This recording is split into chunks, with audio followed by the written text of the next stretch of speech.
गणनाथं सरस्वती रवि शुक्र बृहस्पति पंचतान्यो समर नित्यं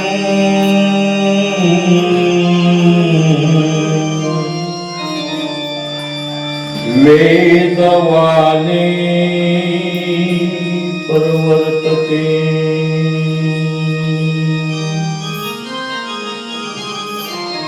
मनोजवं मारुततुल्यवेगः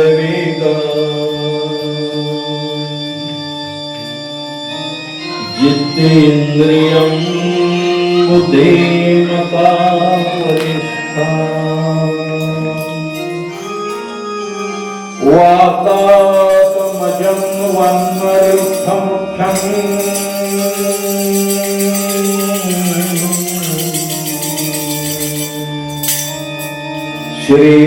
श्रीरामदूतं शरणं प्रपदे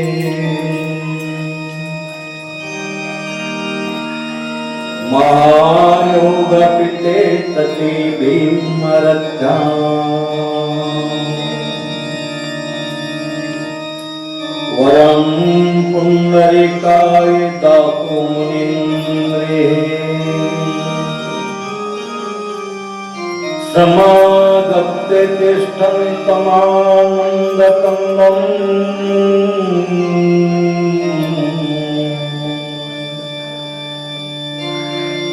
परब्रह्मलिङ्गं भजे पाण्डुरङ्गम् वसुदेवसुतं देवं कंसचाणूरमर्दनं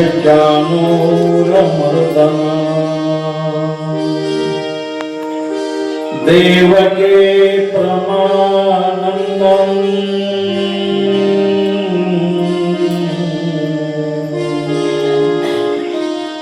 कृष्ण वन्दे जगद्गुरुं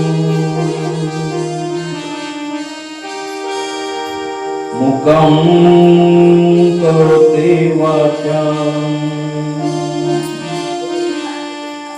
पंगुं लङ्घयते गिरिं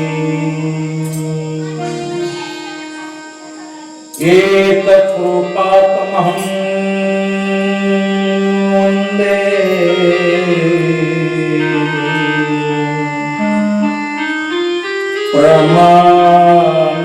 परमानन्दमाधवम्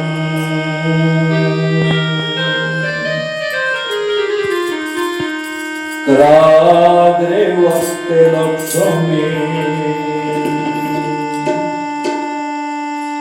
करमध्ये सरस्वती करमुल्ले तो गोविंदा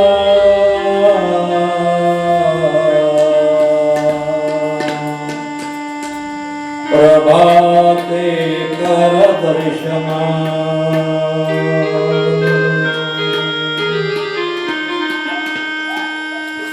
गुरुर्ब्रह्मा गुरुर्विष्णु गुरुर्देवो महेश्वरः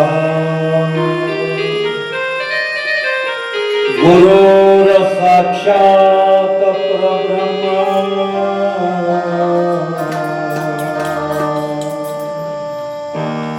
तस्मै श्री गुरुवे नमः।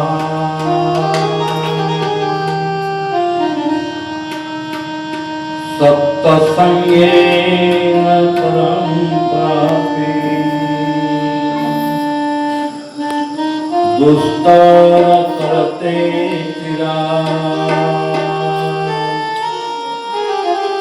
तस्मावते प्रयत्ने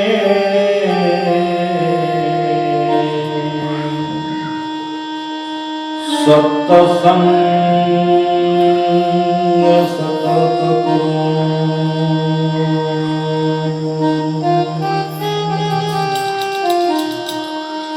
गोपाला गोपाला रे प्यारे नंदलाला गोपाला गोपाला रे प्यारे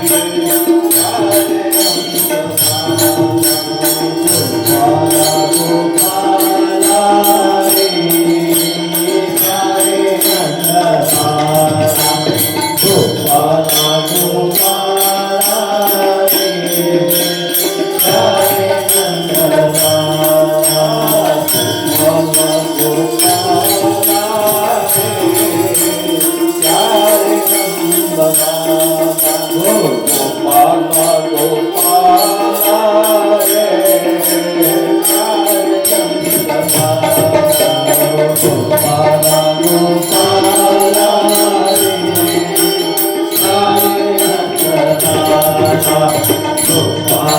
गोपाला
त्यांचे चिरंजीव ब्रह्मदेव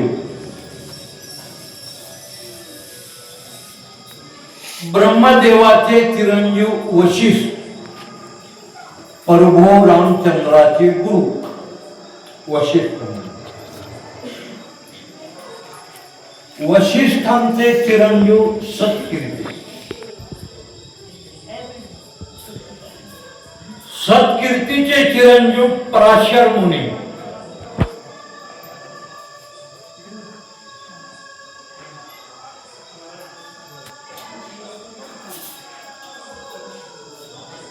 गणपतीचे आद्य गुरु गणपतीचे गुरु पराशर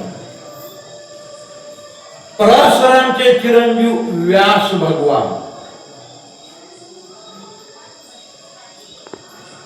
कलियुगाचा उद्धार करण्यासाठी ज्यांनी द्वापार युगामध्ये अवतार धारणा केले ते व्यास.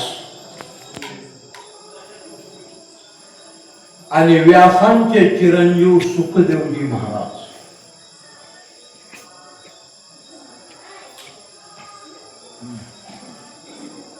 कथेचा दुसरा दिवस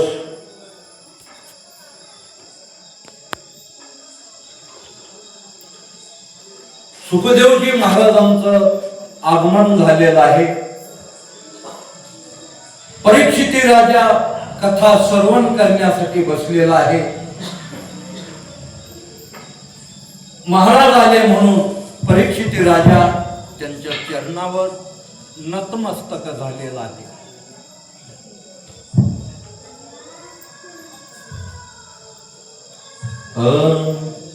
झालंय बघ चालू तिथंच नाही आणि त्यांच्या पायावर नतमस्तक झाला. श्री संताची माथा चरणावरी साष्टांग हे करी दंडवत.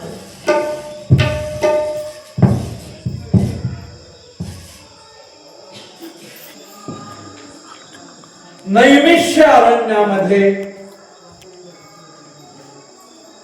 88,000 ऋषीच्या संचाला लोमहर्षणाचे चिरंजीव सूत भगवान कथा सांगू लागलेले आहे. शौनक प्रश्न करू लागलेला आहे आणि सूत भगवान त्या प्रश्नाचे उत्तर देऊ लागलेले आहेत. शौनकाने प्रश्न केला, महाराज या कथेचं महत्व काय आहे? हे रात्री ऐकलं, या कथेची बरोबरी कशाला येते हेही ऐकलं आणि या कथेमध्ये 2 चमत्कार आम्ही ऐकलेले आहेत. पहिला चमत्कार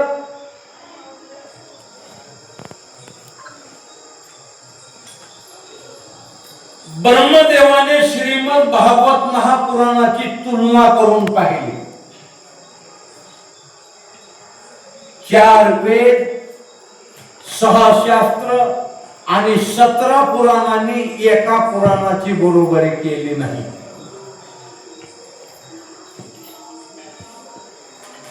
एवढं महत्व ब्रह्मदेवाने पाहिलं. हा एक चमत्कार झाला.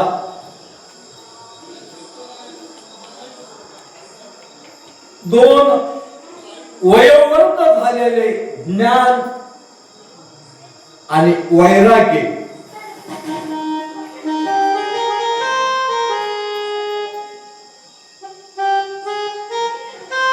कथा ऐकून पूर्वीसारखे धुष्ट पुष्ट झाले. हा दुसरा चमत्कार झाला. शौनक उठून उभा राहिलेला आहे आणि सूत भगवानांना त्याने प्रश्न केलेला आहे.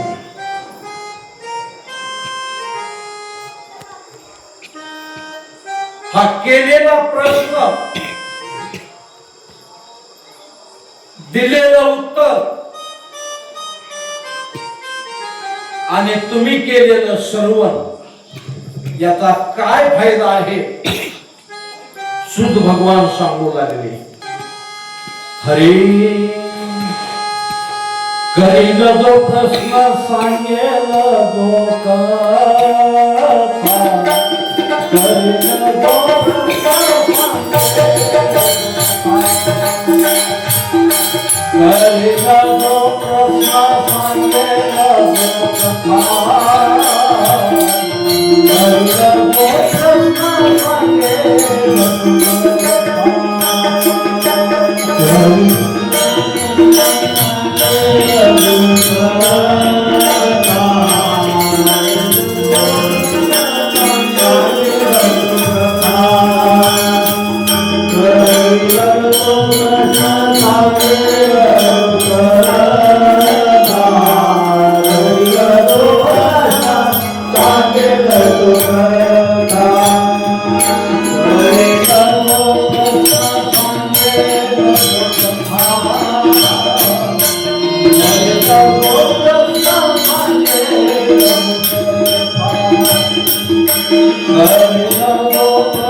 जो कथा सांगेल जो प्रश्न करील जो प्रश्न सांगता सर्वन करिता उद्धरते.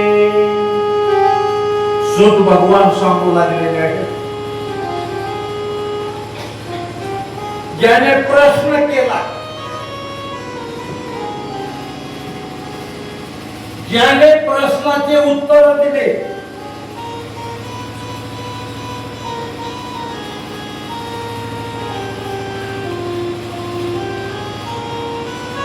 आणि ज्याने आपलं श्रवण केलं, ऐकलं, येतं बसलं, त्या प्रत्येकाचाच उद्धार आहे.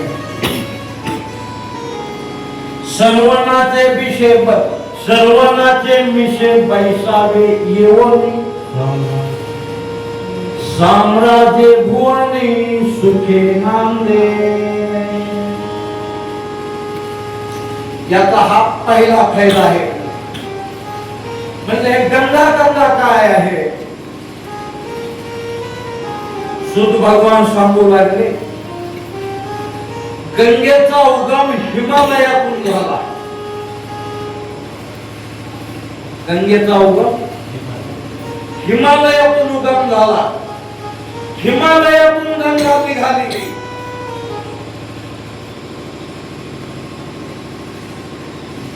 पर्वतावर त्या गंगेमध्ये जाऊन आपण स्नान केला तर माणसं जातात बघा, त्याला सोमवती अमावस्या म्हणतात. मग पर्वताला असतो सोमवती अमावस्याला गंगेवर जाणार आणि गंगेमध्ये आपण जाऊन स्नान केलं. सूत भगवान सांगू लागले, त्या गंगेमध्ये स्नान केलं, तुमचं शरीर फक्त वरून स्वच्छ झालं. शरीर तीर्थाशी जाऊन तू काय बा केले आणि चर्म प्रक्षाळले वरचे वरी. या गंगेमध्ये स्नान केलं, हे तुम्ही वरून शरीर धुवून घेतलं. पण ही कथारूपी गंगा अशी आहे,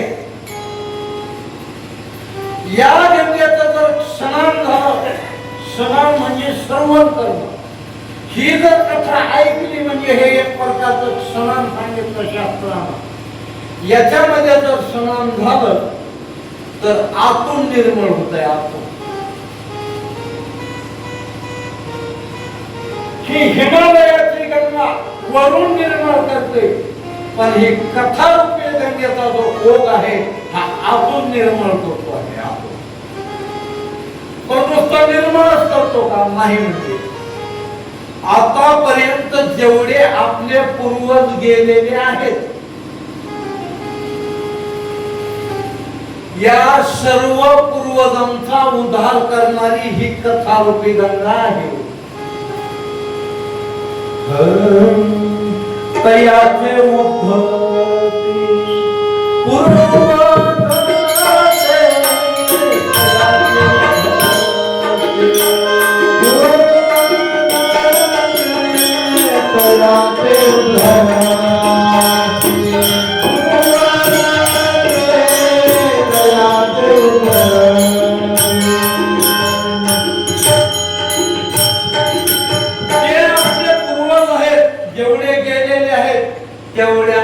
उद्धार होतो असे सुत भगवान नैमिष्य अरण्यामध्ये 88,000 ऋषीला हे श्रीमद भागवत महापुराण कथा सांगू लागलेली आहे. म्हणजे आणखी कोणाचा उद्धार होतो त्यांनी सांगायला सुरुवात केली. जे काही अपघाती मरण झालेले आहेत, अपघाती मरण, कोणी औषध पिऊन गेलेला असेल, औषध पिऊन मरण आलं, कुणाला फाशी घेऊन मरण आलं, गळफास घेऊन, कोणी जळून मेलेला असेल, कोणी दडकून गेलेला असेल, कोणी कळकून गेलेला असेल. हे धडकणं कळकणं समजायला का नाही तुम्हाला? दडकून म्हणजे ऑक्सिजन मध्ये गेलेला, कडकून म्हणजे वीज पडून मेलेला, कुणी शाप लागून गेलेला. हे जे जीव आहेत ह्या जीवासाठी एक येवणी आहे.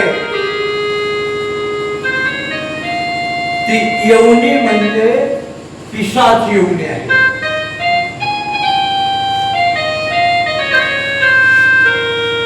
हे सर्व जीव जे असतात त्या पिशाच येवणीमध्ये असतात. मग या जीवाला खायला काही भेटत नाही, पिण्यासाठी काय भेटत नाही, मग त्यांना मुक्त करावं लागतं.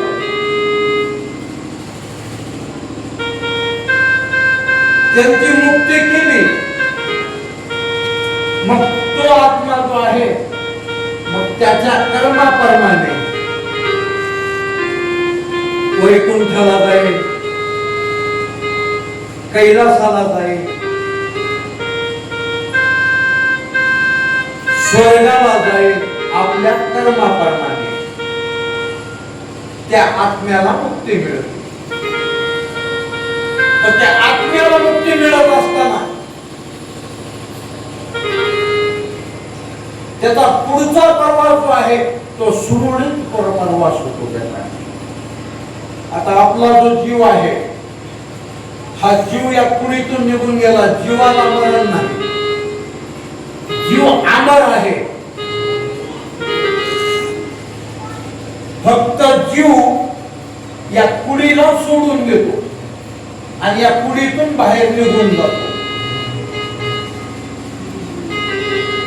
किंवा साप आहे त्याला आपण कातीला साप आला म्हणतो, ती कात आली त्या कातीला काढून टाकतो आणि बाजूला निघून जातो. किंवा आपल्या अंगामध्ये हे शर्ट आहे, सदर आहे, हा फाटला, हा जीर्ण झाला, याला आपण काढून टाकतो आणि दुसरा नवा धारण करतो. जीवाचं सुद्धा तसंच आहे. हरी जैसे जीर्ण वस्त्र सांडिजे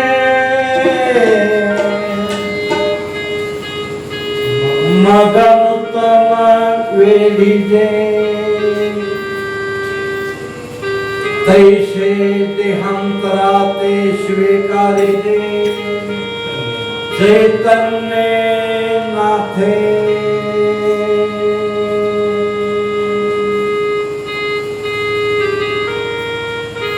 या जीवासाठी जीवाचे 3 अंश होतात. आपला 1 अंश आपल्या पूर्वजांमध्ये जातो. 1 अंश आपले पूर्वज आहेत ना, आपले बाप, आपले आजे, आपले पंजे, आपले तंजे, खापर पंजे, हे जे त्यांच्यामध्ये 1 अंश जातो. एका अंशासाठी पुडी प्राप्त असते तयार त्या ठिकाणी पुडी. आता जशी जशी त्याची इच्छा असेल तसा तसा त्याला जन्म मिळतो. किंवा अंत समयाला ज्याला जी इच्छा झाली, ज्याला जी वासना झाली, तसा त्याला जन्म मिळतो. अरे जन्म घेणे लागे वासनेच्या संगे, तेची झाली अंगे हरे रोग. अंतकाळाच्या समयाला आपली जशी वासना होते तसा जन्म मिळतो. जडभरत नावाचा राजा होता. तो जडभरत नावाचा राजा या श्रीमद भागवतामध्ये सांगितलेला आहे.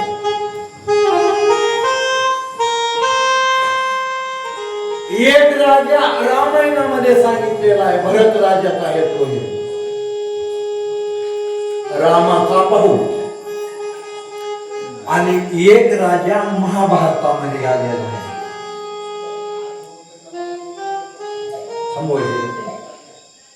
ते आपल्याला जसे भरत 3 झाले, 3 भरतांनी आपल्या भारत देशावर राज्य केलं. एक महाभारतामध्ये, एक श्रीमद भागवतामध्ये आणि एक रामायणामध्ये. म्हणून या आपल्या देशाला भारत देश असं म्हणतात. या आपल्या देशाला 5 नाव आहेत. याला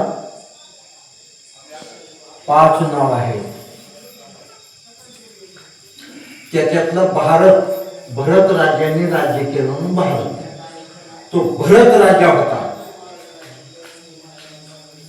त्या भरत राजाने एक हरिण पोसला होता.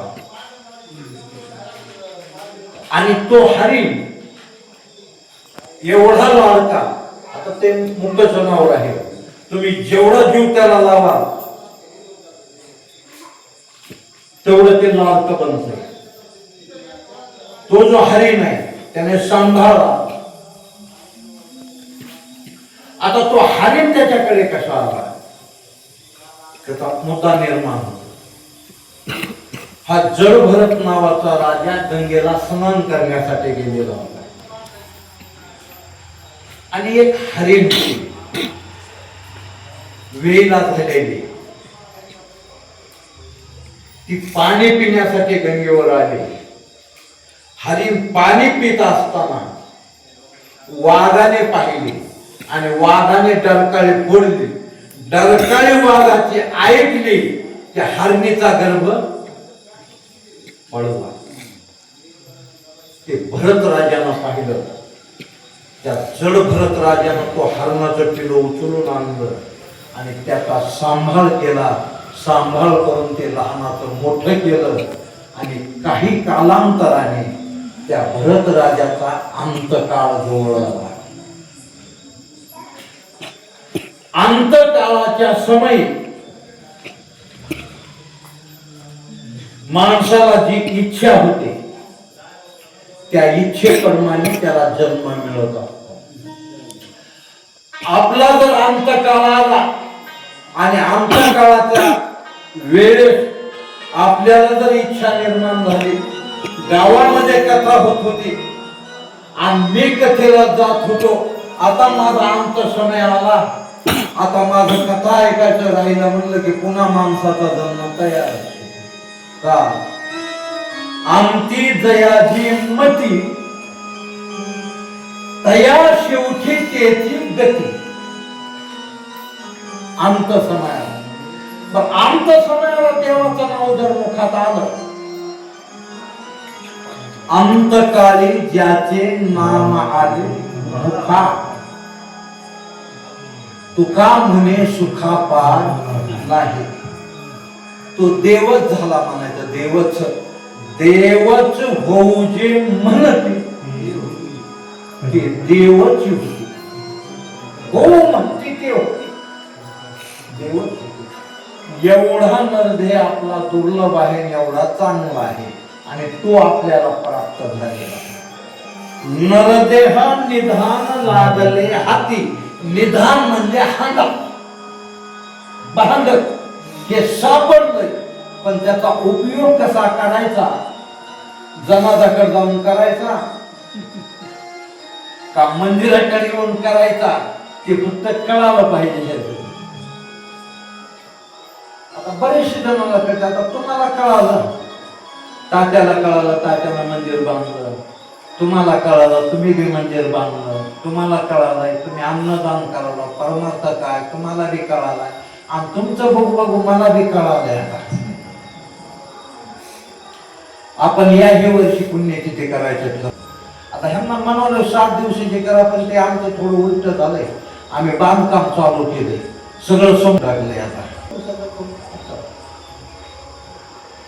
जन्मामध्ये फक्त आपल्या सोबत काय येतंय फक्त एवढा आपण विचार करायचा, बाकी विचार करायचा नाही.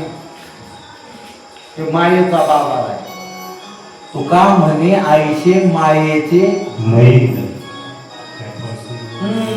जगलग चाले मोठा धंदा.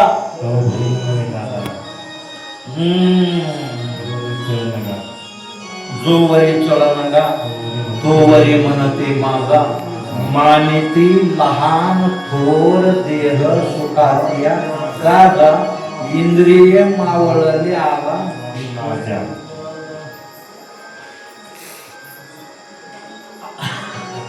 आज किंमत फक्त पैशाला आहे. किंमत कशाला? पैशाला. आपल्याकडचा पैसा झाला मग बघा, आणि आपल्याकडचं सब पैसे के भाई आपका साथ नहीं कोई. जब लोग अपने पलव पैसा तब लोग सलाम करे. अपने पलव का पैसा निकल गए तो कोई बुरा नहीं बोलायला तयार होत नाही.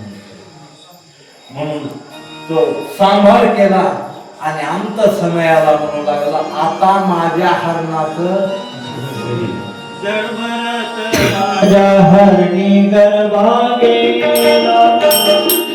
जन्मरत राजा हरणी गरबा गेला.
कारणीभूत वासना झाली.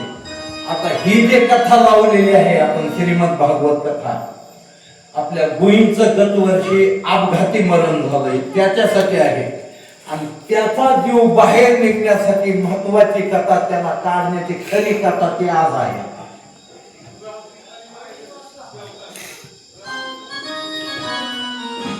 या कथेमध्ये पूर्ण श्रीमद भागवतामधला सार पद्मपुराणाने सांगितला. तो आज आहे, रात्री काही झाला आणि आज आहे. कारण याचं वर्णन मी रात्री सांगितले. स्वतःचं वर्णन स्वतः करायचं नसते, स्वतः आपलं वर्णन दुसऱ्यांना करायचं असतंय.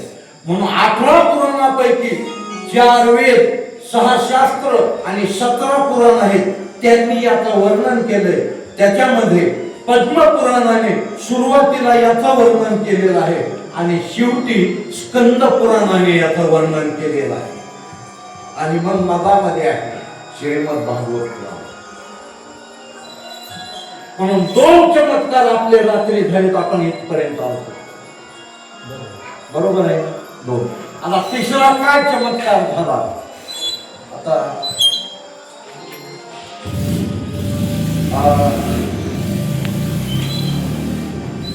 सकाळीच भागवत आणि मुक्ता 2 जण आले माझ्याकडे आहे, बाकी कुठंच नाही.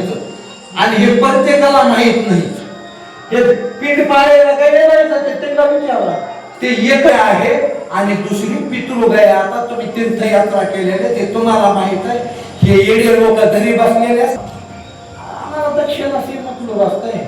आणि ते गयाला कोणताही दोष नाही, अलग अलग आहेत. मातृगया तुम्ही दोघांनी तीर्थयात्रा केले, तुम्ही बी केले नव्हते. तिथं 2 आहेत, एक मातृगया आहे आणि एक पितृगया. फक्त तिथं काढावं लागतंय. आता तिथं दोष निघाला का नाही ते आज आपल्याला ऐकायचे.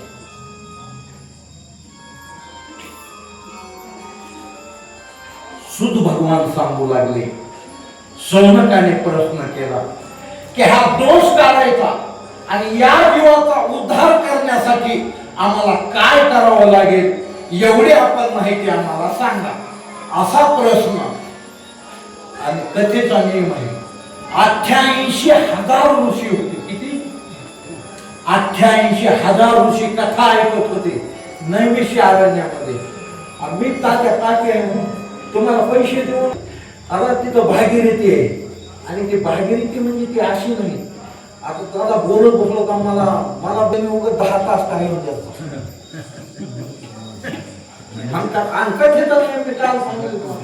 दिवस निघायला किरण टाकलं की सुरू झाली पाहिजे. दिवस मावळला की कथा सांगतात. एवढ्या तुमच्या गावात 1000 वर्षी बोलत नव्हते, त्यांनी माणसं नेमलेली होती. त्याला शौनक म्हणतात, मोजके माणसं काढलेले. मग त्यांनी उठून उभा राहिले, प्रश्न विचारायचा. मग त्यांनी प्रश्न विचारला, इकडं सुत भगवान त्या प्रश्नाचे उत्तर द्यायचे. आणि त्याला भागवत कथा म्हणजे का आणि आगावं लागते आम्हाला, आम्ही त्याचे उत्तर सांगावं लागते. त्याला भागवत असं म्हणतात.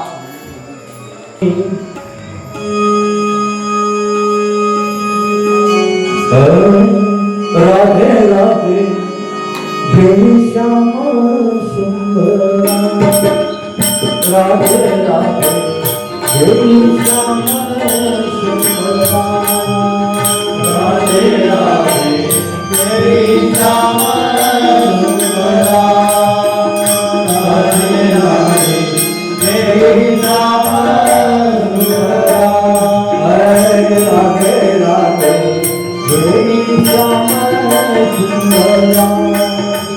राधे राधे श्याम सुंदर, राधे राधे श्याम सुंदर, राधे राधे श्याम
ठीक आहे. शुद्ध भगवान सांगू लागले,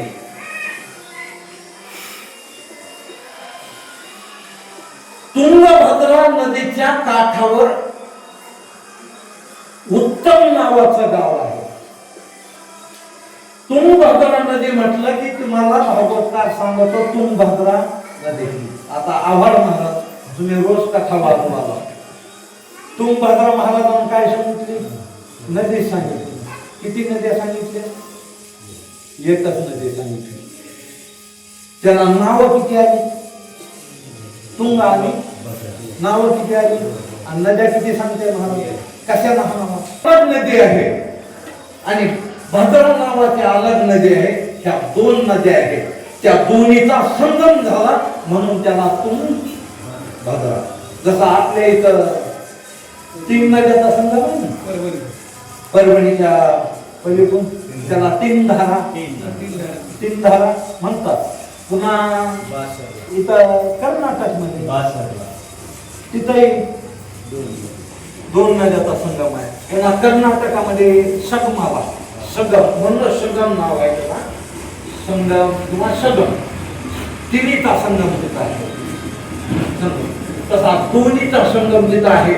एक तुंग आलेली आहे, एक भद्रा, या दोन्हीचा संगम आहे म्हणून तुंगभद्रा आहे का. आता उत्तम गाव आहे. गावाचं नाव काय आहे? उत्तम. आता वस्तुस्थिती जर सांगितली तुम्हाला त्याचे सांगायची म्हटलं तर ते उत्तम नावाचं गाव हे आपलं शरीर आहे.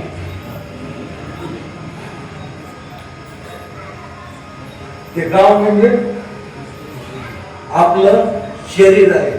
तिथं फक्त दोन्हीचा संगम आहे. कितीचा?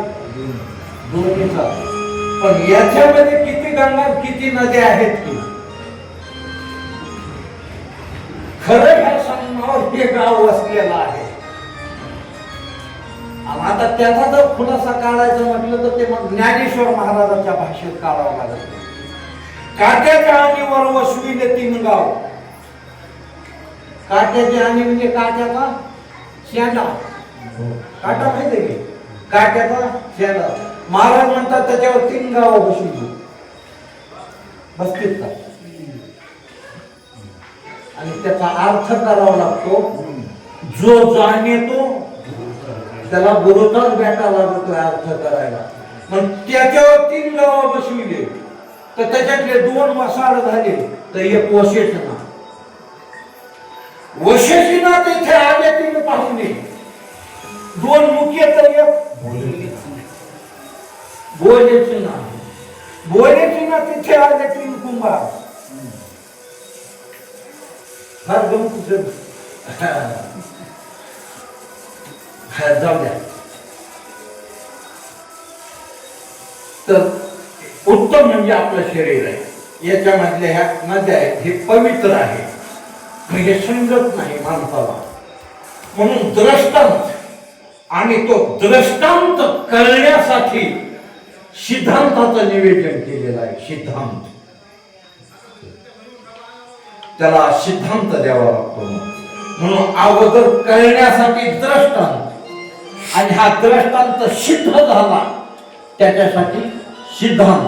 म्हणून तुंगभद्रा नद्या म्हणजे हा संगम आहे. आणि त्या काठावर एक गाव आहे, त्या गावाचं नाव आहे उत्तम नगर. उत्तम गाव किंवा उत्तम नगर. त्या गावामध्ये एक ब्राह्मण राहतो. त्या ब्राह्मणाचं नाव आहे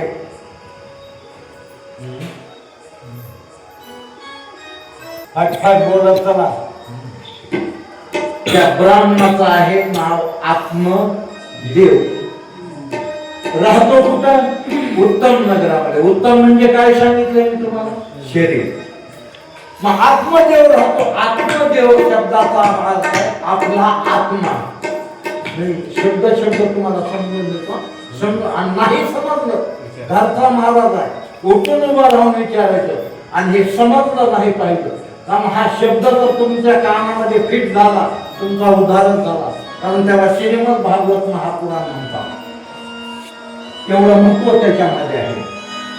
आत्मदेव म्हणजे आत्मा. आता त्याची बायको आत्मदेवाची, तिचं नाव धुंदुली, त्याच्या बायकोचं नाव धुंदुली. धुंदुली शब्दाचा अर्थ होतो वासना. धुंदुली म्हणजे वासना. ही वासना त्याची बायको, म्हणून वासना बायको शेजारी. सगळं इथं आहे आपल्यामध्ये, पण हे कळण्यासाठी दृष्टांत दिलेले आहे. आता आपण काला करतो, कृष्णाचं चरित्र सांगतो.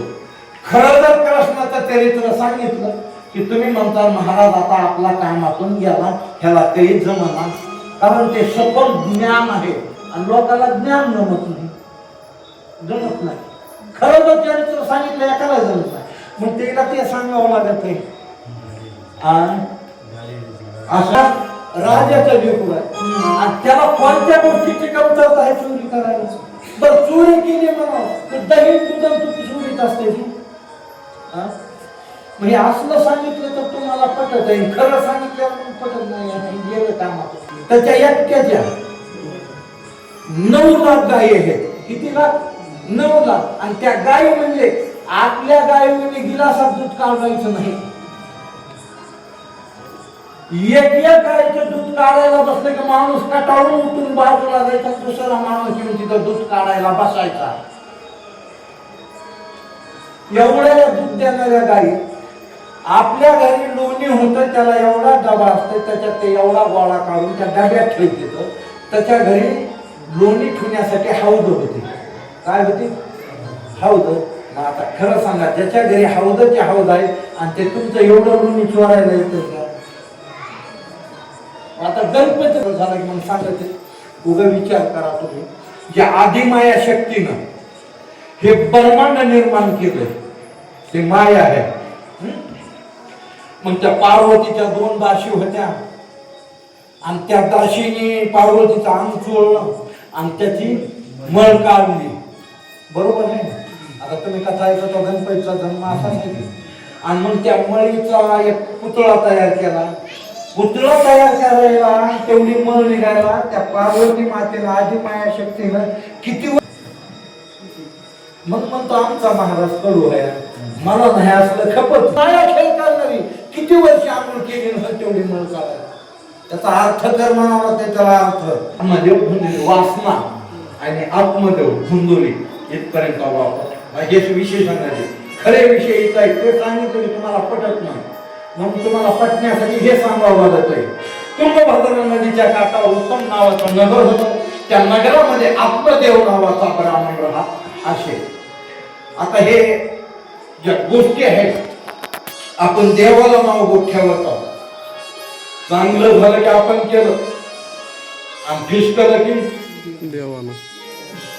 खरं असलं तर खरं म्हणायचं आपल्याकडे, मग देवाकडे बोट करायचं. देवानं आम्हाला मेळ लागू दिला. देव तुमचं चांगलंही करीत नाही आणि देव तुमचं वाईटही करीत नाही. जे चांगलं का होतंय आणि जे वाईट होतंय ते आपले कर्म आहेत. आपण जे कर्म करालो, चांगले करायचे तर वाईटही करायचे, कोणते करायचे आपले आपण करायचे. वाईट करण्यापेक्षा चांगलेच केलेले करायचे. आगा कर्मे जे करावे सुखदुःखी फळाया भोगावयाले देहा जगाने. आलो तर आपण कशासाठी ना आपल्याला काय जगी जीवनाचे